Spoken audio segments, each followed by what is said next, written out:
Ar lieliem un drošiem soļiem pretī savas 20 gadu jubilejas sezonas izskaņai soļot ceļbūves firma Binders. Jā, 20 gadi uz Latvijas ceļiem strādā Binders. No neliela uzņēmuma Salkrastos kļūst par vadošo ceļbūves firmu Latvijā. Šis gads ne tikai jubilejas gads pēc gada skaitļiem, šis gads arī iezīmīgs ar lieliem objektiem. Neviens speciāli to netika organizējis, bet kādā gadījumā tik daudz asfalta klāšanas ar 2 ieklājējiem es agrāk nebiju redzējis ne pie Bindera, ne pie viena cita. Prieks arī atzīmēt, ka šāda vienlaicīga asfalta klāšana ar 2 klājējiem būtiski paaugstina asfalta kvalitāti, tad neveidojas šūnu. Labi, bet tad no viena gala Sejskungs, varbūt sākam ar tiem objektiem, kas jau ir nodoti eksploatācijā. Šobrīd nodota eksploatācijā un parakstīti akti ir Kandavā par Zemītes ielas rekonstrukciju, nodošanas etapā, bet darbu pabeigšanas akts ir parakstīts par apjomīgu objektu Inškalns Valmiera. Un praktiski nodošanas stadijā šobrīd ir ūdens saimniecības objekts Jelgavā, kur arī šobrīd ir faktiski pēdējie pabeigšanas darbi tiks pabeigti un darba pabeigšanas akts tiks parakstīts. Vēl ir, protams, mazliet laika. Praktiski kaut kur oktobra vidū mēs plānojam pabeigt. Mums ir nodošanas termiņš oktobra beigas par vienības gatavs posma rekonstrukciju Rīgā, par posma A2 rekonstrukciju Siguldas Pleskavas virziens no Rīgas. Ja? Un kā arī mūsu lielākais objekts, svarīgākais objekts, tas ir, kā mēs viņu saucam, Tīnuža koknes objekts. Šogad mēs ar Binderu pabijām kopā arī Krāslavā, kur viena iela pilnībā, man liekas, no pamata tika izrakta pa jaunam un izbūvēta. Tas arī ir nododams šogad, un objekts principā nav liels, bet, kā izrādījās, viņš ir diezgan smags, jo tur ir problēmas ar gruntīm, ar augstiem gruntsūdeņiem, plūstošās smiltis, ja, tur vajadzēja papildus pasākums veikt. Tas mazliet mums sarežģīja darba veikšanas procesu, un arī termiņi kļūst saspringtāki. Mums ir pārliecība, ka mēs arī līguma termiņos iekļausimies. Liels viņš nav, bet Krāslavas pilsētā ir nozīmīgs. Mums nozīmīgs ar to, ka mēs esam pirmo reizi Krāslavā. Ja, gribam arī parādīt pasūtītājiem Krāslavas novada domē, ka mēs esam atbildīga profesionāla firma, lai mums arī var nākotnē rēķināties un uzticēties. Šādi uzdevumi jau ir veikti Daugavpilī. Man liekas, tur Binderam vairs nav jāpierāda, kas ir Binders. Jā, šobrīd Daugavpilī mums ir ievērojams skaits objektu. Kopējā līguma summa ievērojami pārsniedz 10 miljonu latus pa visām ielām kopā. Šogad nododama objektu nav, pabeidzama objektu nav. Visi ir jāpabeidz nākošu gadu. Bet tas nenozīmē to, ka mēs nestrādājam. Mēs strādājam saskaņā ar apstiprinātiem grafikiem, naudas plūsmas grafikiem.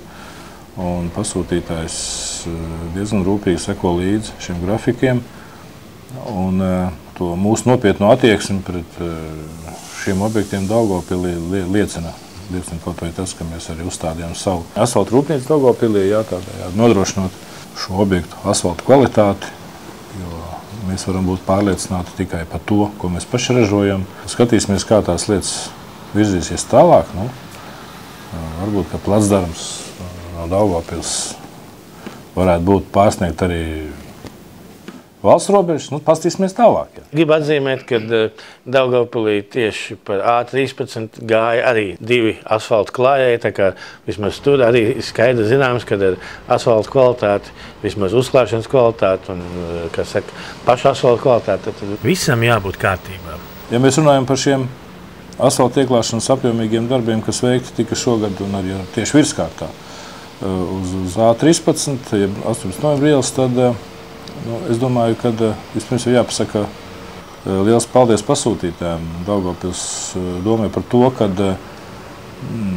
mums atļāva organizēt satiksmi tā, kad mēs varējām vienkārši uz tām dienām, kad mums ir plānot šie apjomīgi asfaltēšanas darbi, noslēgt šo ielas posmu. Protams, strādājot ar vairākiem asfalta ieklājējiem, mēs izbēgam no papildus šūnu veidošanas, un ilgtermiņā šis asfalts, protams, kalpo ilgāk. Manuprāt, obligāti jāpiemina vēl arī ir 2 objekti, kas ir cieši pie Rīgas, Vienības gata un Siguldas šosejas iesākums izbraucot no Rīgas. Vienības gatave, viņa saucās Vienības gataves posma pabeigšana.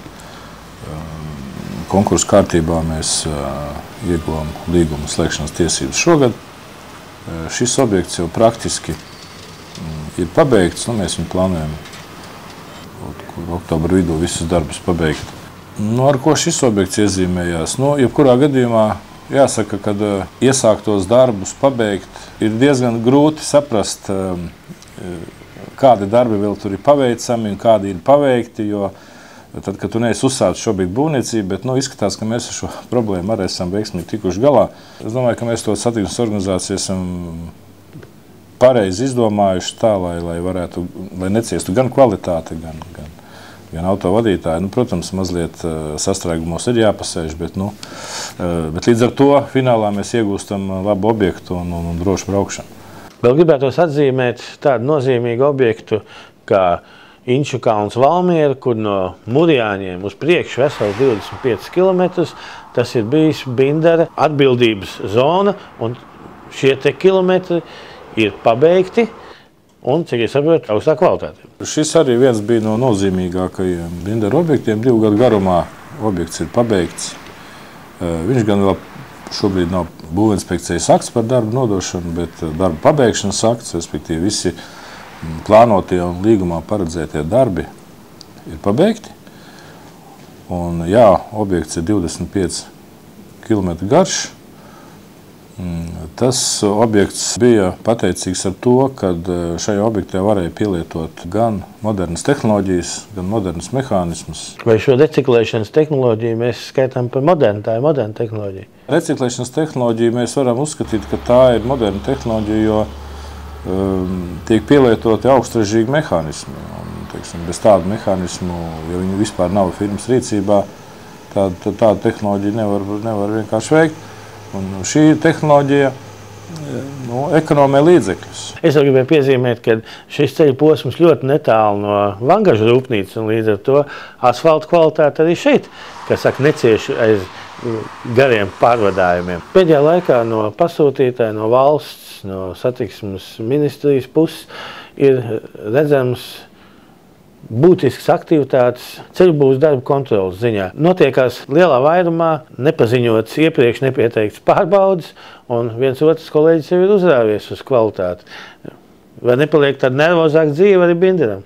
Jā, protams, pasūtītāju prasības par kvalitātes kontroli ir apsveicamas, bet tas pa lielam, mūsu uzņēmēju darbībā un mūsu mākā ceļu būvēt daudz neko nemainu, jo arī līdz šim mēs esam būvējuši ceļus saskaņā ar apstiprinātām programmām, ar apstiprinātām tehnoloģijām, un mums strādā iekšēja sistēma, iekšēja kvalitātes kontrolas sistēma, kur mēs paši sevi kontrolējam, lai mēs pasūtītājiem nodotu specifikācijām un līgumam atbilstošu produktu.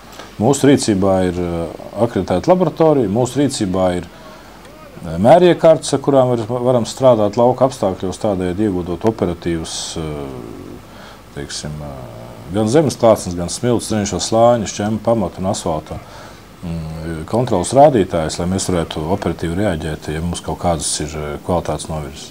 Manā rīcībā ir informācija, ka Bindera laboratorija var veikt tikpat daudz certificētu analīžu kā Latvijas valsts ceļu laboratorija. Mēs ļoti lielu uzmanību pievēršam tieši mūsu laboratorijas attīstībai un pilnveidošanai, lai ietu līdz laikam, ietu līdzi pasūtītāju prasībām, lai mums nebūtu kaut kādi pārsteigumi vai negaidīti pavērsieni tieši kvalitātes jautājumā. Es domāju, ka ilgtermiņā tas noteikti ir pareizi un atmaksāsies. Vēl pāris vārdos par to, es pat negribu teikt būvu objektu, es gribu teikt par placdarmu, kurā notiekās milzīgi, apjomīgi bet pēdējie darbi šajā jau augstāk pieminētajā, var teikt, pēdējo gadu, un varbūt pat šī brīvlaika lielākajā objektā, Tīnožu koknes, kur pirmo posmu 35 km būvē Binders. Vai ir redzams jau gals? Jā, šis objekts mums ir jānodod eksploatācijā 31. oktobrī. Šis objekts mums ir 3 gadu garumā. Viņu, protams, varēja uzbūvēt ātrāk, bet nebija sakārtoti zemes jautājumi, nebija pieejami daudzi posmi, ceļu posmi, kurus vajadzēja būvēt. Bet lēmums bija pieņemts paralēli būvēt un paralēli sakārtot šo posmu pieejamību. Tāpēc varbūt viņš izvērtās mazliet garāks. Protams, būvuzņēmējam būtu labāk, ja mūsu rīcībā būtu uzreiz viss objekts. Mēs varbūt būtu ekonomējuši gan līdzekļus, gan tempus, gan termiņus. Bet šobrīd varam pateikt, ka mēs esam finiša taisnē un šobrīd pēdējie asfaltēšanas darbi, labiekārtošanas darbi un pilnā sparā iet barjeru likšana un brauktos krāsojuma darbi un ceļu zīmju izvietošana. Atlicis vairs tikai 1 mēnesis līdz šī nozīmīgā objekta nodošanai. Ir pārliecība, ka tas tiks izdarīts? Ņemot vērā to, ka šis objekts ir būvēts 3 gadu garumā, šī objekta kopgarums ir apmēram 35 km. Šajā objektā ir vairāk nekā 20 mākslīgās būves, tilti, tuneļi. Šobrīd ir pārliecība, ka šis objekts tiks nodots termiņā, jo mums ir palikuši tikai brauktuves krāsošanas darbi, nomaļu uzpildīšana, barjeras, ceļu zīmes, nogāžu planēšana un teiksim, lielie darbi, tā skaitā asfaltēšana uz šiem te nozīmīgajiem arī ceļu mezgliem visiem ir praktiski pabeigta. Un, jā, šobrīd varam teikt, ka ir pārliecība, ka pēc mēneša šis objekts būs nododams.